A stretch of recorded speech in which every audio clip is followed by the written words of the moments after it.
प्रेम से बोलिए संतोषी माता की जय। आज शुक्रवार के दिन आप सुनिए संतोषी माता की व्रत कथा।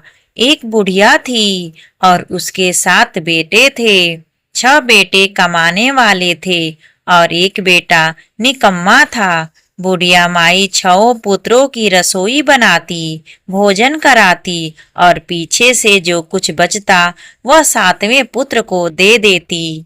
परंतु वह बड़ा भोला था, मन में कुछ विचार नहीं करता था। एक दिन वह अपनी बहू से बोला, देखो मेरी माता का मुझ पर कितना प्रेम है। वह बोली, क्यों नहीं, सबका जूठा बचा हुआ तुमको खिलाती हैं। वह बोला, ऐसा भी हो सकता है क्या? मैं जब तक आंखों से ना देखूं मान नहीं सकता। बहू ने हंसकर कहा, देख लोगे तब तो मानोगे। कुछ दिन बाद बड़ा त्योहार आया। घर में 7 प्रकार के भोजन और चूरमा के लड्डू बने। वह जांचने को सर के दर्द का बहाना कर पतला कपड़ा सिर पर ओढ़कर रसोई घर में सो गया और कपड़ों में से सब देखता रहा। 6 भाई भोजन करने आए। उसने देखा माँ ने उनके लिए सुंदर सुंदर आसन बिछाए, 7 प्रकार की रसोई परोसी। वह आग्रह करके जिमाती रही। वह देखता रहा। 6 भाई भोजन कर उठे तब माँ ने उनकी जूठी थालियों में से लड्डुओं के टुकड़ों को उठाया और एक लड्डू बनाया। जूठन साफ करके बुढ़िया माँ ने पुकारा, उठ बेटा, 6 भाई भोजन कर गए, अब तू ही बेटा बाकी है। उठ और तू कब खाएगा? कहने लगा, माँ मुझे भोजन नहीं करना, मैं परदेश जा रहा हूँ। माता ने कहा, कल जाता तो आज ही जा। वह बोला, हाँ हाँ माँ, आज ही मैं जा रहा हूँ। यह कहकर वह घर से निकल गया। चलते समय उसे बहू की याद आई। वह गौशाला में कंडे थाप रही थी। वह उसे जाकर बोला कि मेरे पास तो कुछ नहीं है, यह अंगूठी है, सो ले लो और अपनी कुछ निशानी मुझे दे दो। वह बोली कि मेरे पास क्या है, यह गोबर भरा हाथ है। यह कहकर उसकी पीठ पे गोबर के हाथ की थाप मार दी और वह चल दिया। चलते चलते दूर देश में पहुंचा। वहां पर एक साहूकार की दुकान थी। वहां जाकर बोला, भाई मुझे नौकरी पर रख लो। साहूकार को नौकरी की जरूरत थी। साहूकार उससे बोला, तू नौकरी पर रह जा। लड़के ने पूछा, तनख्वाह क्या रहेगी? साहूकार ने कहा, काम देखकर दाम मिलेंगे। साहूकार की नौकरी मिल गई। वह सवेरे 6 बजे से रात्रि 12 बजे तक नौकरी करने लगा। कुछ दिनों में दुकान का लेन देन, हिसाब किताब, ग्राहकों का माल बेचना, सारा काम करने लगा। साहूकार के 7-8 नौकर थे।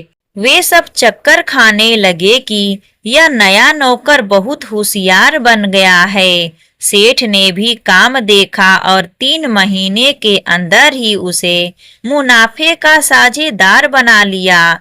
12 वर्ष में वह नामी सेठ बन गया और मालिक सारा कारोबार उस पर छोड़कर बाहर चला गया।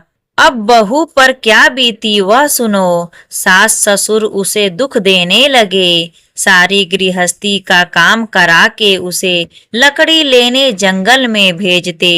इस बीच घर की रोटियों के आटे से भी जो भूसी निकलती उसकी रोटी बनाकर रख दी जाती और फूटे नारियल की नरेली में पानी। इस तरह दिन बीतते रहे। एक दिन वह लकड़ी लेने जा रही थी कि रास्ते में बहुत सी स्त्रियां संतोषी माता का व्रत करती हुई दिखाई दी। वहां यह खड़ी होकर कहने लगी, बहनों, यह तुम किस देवता का व्रत करती हो और इसके करने से क्या फल होता है? इस व्रत के करने की क्या विधि है? यदि तुम अपने इस व्रत का विधान मुझे समझाकर कहोगी तो मैं तुम्हारा बड़ा एहसान मानूंगी। तब उनमें से एक स्त्री बोली, सुनो, यह संतोषी माता का व्रत है।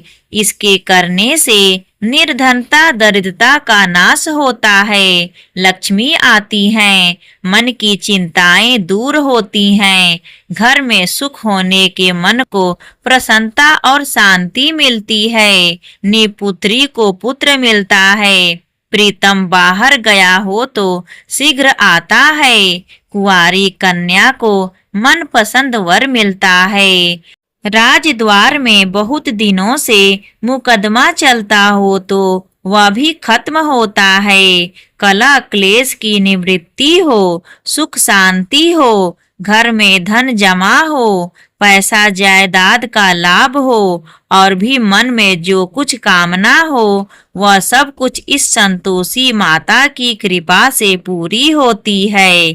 स्त्री कहने लगी, 1.25 आने का गुड़ चना लेना, इच्छा हो तो 5.25 आने का लेना या 1.25 रुपए का भी सहूलियत के अनुसार ही लेना, बिना परेशानी श्रद्धा और प्रेम से जितना भी बन सके सवाया लेना, 5.25 पैसे से 5.25 आने तथा इससे भी ज्यादा शक्ति और भक्ति के अनुसार ले लेना। हर शुक्रवार को निराहार रहकर कथा कहना और सुनना, इसके बीच क्रम टूटे नहीं, लगातार नियम का पालन करते रहना।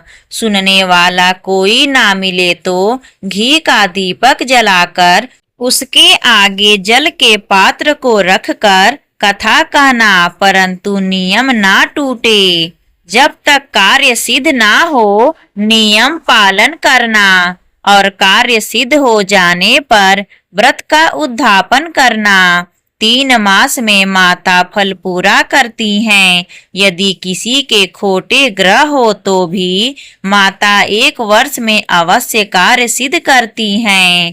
कार्य सिद्ध होने पर ही उद्यापन करना चाहिए, बीच में नहीं करना चाहिए। उद्यापन में 2.5 सेर आटे का खाजा तथा इसी अनुसार से खीर तथा चने का साग बनाना, 8 लड़कों को भोजन कराना, जहाँ तक मिले देवर जेठ भाई बंधु कुटुंब के लड़के लेना। अगर ना मिले तो रिश्तेदारों और पड़ोसियों के लड़के बुलाना, उन्हें भोजन कराकर यथाशक्ति दक्षिणा देना और माता का नियम पूरा करना। उस दिन घर में कोई खटाई नहीं बनाना। यह सब सुनकर बुढ़िया की बहू वहां से चल दी, रास्ते में लकड़ी के बोझ को बेच दिया और उन पैसों से गुड़ चना लेकर माता के व्रत की तैयारी करने लगी। आगे चली और सामने मंदिर है। यह सुनकर माता के मंदिर में जाकर माता के चरणों में लौटने लगी। इसके बाद वह माँ से विनती करने लगी कि हे माँ, मैं निपट मूर्ख हूँ, व्रत के नियम कुछ नहीं जानती हूँ, मैं बहुत दुखी हूँ। हे माता जग जननी, मेरा दुख दूर करो, मैं आपकी शरण में हूँ। माता को दया आई। एक शुक्रवार बिता कि दूसरे शुक्रवार को ही इसके पति का पत्र आया और तीसरे को उसका भेजा हुआ पैसा भी आ पहुँचा। यह देखकर जेठानी मुंह सिकोड़ने लगी। इतने दिनों में इतना पैसा आया, इसमें क्या बढ़ाव है। लड़के ताने देने लगे कि काकी के पास अब पत्र आने लगे, रुपए आने लगा, अब तो काकी की खातिर बढ़ जाएगी, अब तो काकी बुलाने से भी नहीं बोलेगी। बेचारी सरलता से यह कहती है कि भैया पत्र आएगा, रुपया आएगा तो हम सबके लिए अच्छा है। ऐसा कहकर आंखों में आंसू भरकर संतोषी माता के मंदिर में आकर मातेश्वरी के चरणों में गिरकर रोने लगी। माँ, मैंने तुमसे पैसा नहीं मांगा, मुझे पैसे से क्या काम है, मुझे तो अपने सुहाग से काम है।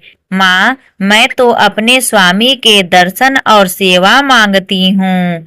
तब माता ने प्रसन्न होकर कहा, जा बेटी, तेरा स्वामी आएगा। यह सुनकर खुशी से वह बावली होकर घर जाकर काम करने लगी। अब संतोषी माँ विचार करने लगी, इस भोली पुत्री से मैंने कह तो दिया कि तेरा पति आएगा, पर आएगा कहाँ से? वह तो इसे स्वप्न में भी याद नहीं करता। इसे याद दिलाने तो मुझे ही जाना पड़ेगा। इस तरह माता उस बुढ़िया के बेटे के पास जाकर स्वप्न में प्रकट होकर कहने लगी, साहूकार के बेटे, सोता है या जागता है? वह कहता है, माता, सोता भी नहीं हूँ, जागता भी नहीं हूँ, बीच में ही हूँ, कहो क्या आज्ञा है। माँ कहने लगी, तेरा घर बार है या नहीं? वह बोला, मेरा सब कुछ है। माता, माँ, बाप, भाई, बहन, बहू, क्या कमी है? माँ बोली, पुत्र, तेरी घरवाली कष्ट उठा रही है। माँ बाप उसे दुख दे रहे हैं, वह तेरे लिए तरस रही है, तू उसकी सूध ले। वह बोला, हाँ माता, यह तो मुझे मालूम है, परंतु जाऊं कैसे? परदेश की बात है, लेन देन का कोई हिसाब नहीं, कोई जाने का रास्ता नजर नहीं आता। माँ कहने लगी, मेरी बात मान, सवेरे नहा धोकर संतोषी माता का नाम लेकर घी का दीपक जलाकर दंडवत कर दुकान पर जा बैठना। देखते देखते तेरा लेन देन चुक जाएगा, जमा माल बिक जाएगा, साँझ होते होते धन का ढेर लग जाएगा। अब तो वह सवेरे बहुत ही जल्दी उठकर मित्र बंधुओं से अपने सपने की बात कहता है। वे सब उसकी बात अनसुनी करके खिल्ली उड़ाने लगे। कहीं सपने भी सच्चे होते हैं? एक बूढ़ा बोला, देख भाई, मेरी बात मान, इस तरह साच झूठ कहने के बदले देवता ने जैसा ही कहा है वैसा ही करना, तेरा क्या जाता है। अब बूढ़े की बात मानकर वह नहा धोकर संतोषी माता को दंडवत कर घी का दीपक जलाकर दुकान पर जा बैठता है। थोड़ी देर में वह क्या देखता है कि देने वाले रुपया लाए, लेने वाले हिसाब लाए। कोठे में भरे सामानों के खरीदार नगद में सौदा करने लगे। शाम तक धन का ढेर लग गया। मन में माता का नाम लेकर प्रसन्न होकर घर जाने के वास्ते गहना कपड़ा सामान खरीदने लगा। यहाँ के काम से निपटकर घर को रवाना हुआ। उधर बहू बेचारी जंगल में लकड़ी लेने जाती है। लौटते वक्त माताजी के मंदिर पर विश्राम करती है। वह तो उसका रोज रुकने का स्थान ही था। दूर धूल उड़ती देखकर वह माता से पूछती है, माता, यह धूल कैसे उड़ रही है? माँ कहती हैं, हे पुत्री, तेरा पति आ रहा है। अब तू ऐसा कर, लकड़ियों के 3 बोझ बना ले, एक नदी के किनारे रख, दूसरा मेरे मंदिर पर और तीसरा अपने सिर पर रख। तेरे पति को लकड़ी का गड्ढा देखकर मोह पैदा होगा, वह यहाँ रुकेगा, नाश्ता पानी बनाकर खाकर माँ से मिलने जाएगा। तो लकड़ी का बोझ उठाकर जाना और बीच चौक में गड्ढा लाकर 3 आवाजें जोर से लगाना, लो सासू जी, लकड़ियों का गड्ढा लाई हूँ, भूसी की रोटी दो, नारियल के खोपड़े में पानी दो, आज कौन मेहमान आया है, माँ की यह बात सुनकर वह बहुत अच्छा माता जी को कहकर प्रसन्न मन होकर लकड़ियों के 3 गंठले ले आई। एक नदी के तट पर एक माता के मंदिर पर रखा। इतने में ही वह मुसाफिर आ पहुंचा। सूखी लकड़ी देखकर उसकी इच्छा हुई कि अब यहीं निवास करे और भोजन बनाकर खा पीकर गांव जाए। इस प्रकार भोजन बनाकर विश्राम लेकर गांव को गया। उसी समय बहू सिर पर लकड़ी का गट्ठा लिए आती है। उसे आंगन में डालकर जोर से 3 आवाज देती है, लो सासू जी, लकड़ी का गड्ढा लो, भूसी की रोटी दो, नारियल के खोपड़े में पानी दो, आज कौन आया है। यह सुनकर उनकी सास अपने दिए हुए कष्टों को भुलाने हेतु कहती है, बहू ऐसा क्यों कहती हो, तेरा मालिक ही तो आया है, बैठ मीठा भात खाकर कपड़े गहने पहन। इतने में आवाज सुनकर उसका स्वामी बाहर आता है और अंगूठी देखकर व्याकुल हो जाता है।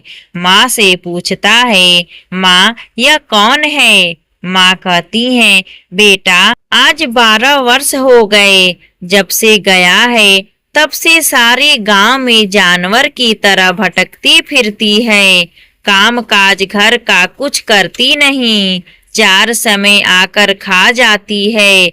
अब तुझे देखकर भूसी की रोटी और नारियल के खोपड़े में पानी मांगती है। वह लज्जित होकर बोला, ठीक है माँ, मैंने इसे भी देखा और तुम्हें भी देखा, अब मुझे दूसरे घर की चाबी दो तो मैं उसमें रहूंगा। ठीक है बेटा, जैसी तेरी मर्जी। यह कहकर माँ ने चाबी का गुच्छा उसे दे दिया। उसने लेकर दूसरे कमरे को खोलकर सारा सामान जमाया और एक दिन में ही वहां राजा के महल जैसा ठाट बाट बन गया। अब क्या था, वह सुख भोगने लगी। इतने में अगला शुक्रवार आया। उसने अपने पति से कहा, मुझे माता का उद्यापन करना है। उसका पति बोला, बहुत अच्छा कर लो, अपनी खुशी से यह भी कर लो। तुरंत ही वह उद्यापन की तैयारी करने लगी। जेठ के लड़के को भोजन के लिए कहने लगी। उसने मंजूर किया, परंतु पीछे जेठानी अपने बच्चों को सिखाती है, देखो भोजन के समय सब लोग खटाई मांगना, जिससे इसका उद्यापन पूरा ना हो। लड़के खाना खाने आए, खीर पेट भर खाई, परंतु बात याद आते ही कहने लगे, हमें कुछ खटाई खाने को दो, खीर खाना हमें भाता नहीं है, यह देखकर अरुचि होती है, मुझे खटाई दो। बहू कहने लगी, खटाई किसी को नहीं दी जाएगी, यह तो संतोषी माता का प्रसाद है। लड़के उठकर खड़े हो गए और बोले, पैसे लाओ। भोली बहू कुछ जानती नहीं थी, सो उन्हें पैसे दे दिए।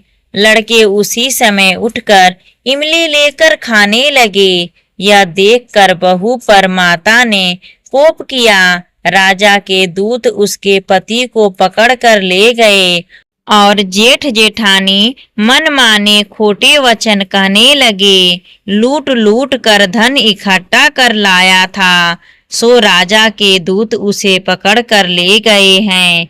अब सब मालूम हो जाएगा जब जेल की रोटी खाएगा। बहू से यह वचन सहन नहीं हुआ। रोती रोती माता के मंदिर में गई और बोली, हे माता, तुमने यह क्या किया, हंसाकर क्यों रुलाती हो। माता बोली, पुत्री, तूने उद्यापन करके मेरा व्रत को भंग किया है, इतनी जल्दी सब बातें भुला दी। वह कहने लगी, माता, भूली तो नहीं हूँ, ना कुछ अपराध किया है, मुझे तो लड़कों ने भूल में डाल दिया, मैंने भूल से उन्हें पैसे दे दिए, मुझे क्षमा करो माँ। माँ बोली, ऐसी भी कहीं भूल होती है, वह बोली, माँ मुझे माफ कर दो, मैं फिर तुम्हारा उद्यापन करूंगी। माँ बोली, अब भूल मत करना। वह बोली, अब भूल नहीं होगी माता, अब बताओ वे कैसे आएंगे। माँ बोली, जा पुत्री, तेरा मालिक तुझे रास्ते में ही आता मिलेगा। वह निकली, रास्ते में पति आता मिला तो उसने पूछा, तुम कहाँ गए थे। वह कहने लगा, इतना धन जो कमाया है उसका टैक्स राजा ने मांगा था, वह भरने गया था। वह प्रसन्न होकर बोली, अच्छा हुआ, अब घर चलो। कुछ दिन बाद फिर शुक्रवार आया तो वह बोली, मुझे माता का उद्यापन करना है। पति ने कहा, कर लो। वह फिर जेठ के लड़कों से भोजन को कहने लगी तो जेठानी ने एक दो बातें सुनाई और लड़के सीख गए कि तुम पहले ही खटाई मांग ले, हमें खीर खाना नहीं भाता, कुछ खटाई खाने को दो। तो बहू बोली, खटाई खाने को नहीं मिलेगी, खाना हो तो खाओ। यह कहकर ब्राह्मणों के लड़के लाकर भोजन कराने लगी। यथाशक्ति दक्षिणा की जगह एक एक फल उन्हें दिया। इससे संतोषी माता प्रसन्न हुई। माता की कृपा होते ही 9वें मास उसको चंद्रमा के समान सुंदर पुत्र प्राप्त हुआ। वह पुत्र को लेकर प्रतिदिन माता जी के मंदिर को जाने लगी। माँ ने सोचा कि यह रोज आती है, आज क्यों ना मैं ही इसके घर चलूं, इसका आसरा देखूं तो सही। यह विचार कर माता ने भयानक रूप बनाया। गुड़ और चने से सना मुख, ऊपर से सूंड के समान होठ, उस पर मक्खियां भिनभिना रही हैं। दहलीज में पैर रखते ही उसकी सास चिल्लाई, देखो कोई चुड़ैल डाकनी चली आ रही है, लड़कों इसे भगाओ नहीं तो किसी को खा जाएगी। लड़के डरने लगे, चिल्लाकर खिड़की बंद करने लगे। बहू रोशनदान में से देख रही थी, प्रसन्नता से पगली होकर चिल्लाने लगी कि आज मेरी माता मेरे घर आई हैं। यह कहकर बच्चे को दूध पिलाने से हट जाती है। इतने में सास का क्रोध फूट पड़ा। वह बोली कि इसे देखकर कैसे उतावली हुई जो बच्चे को पटक दिया। इतने में माँ के प्रताप से जहाँ देखो वहाँ लड़के ही लड़के नजर आने लगे। बहू बोली, माँ जी, मैं जिनका व्रत करती हूँ यह वह संतोषी माता हैं। इतना कहकर झट से सारे घर के किवाड़ खोल दिए और सबने माता के चरण पकड़ लिए और विनती कर कहने लगे, हे माता, हम मूर्ख हैं, अज्ञानी हैं, तुम्हारे व्रत की विधि हम नहीं जानते हैं। तुम्हारा व्रत भंग करके हमने बहुत बड़ा अपराध किया है।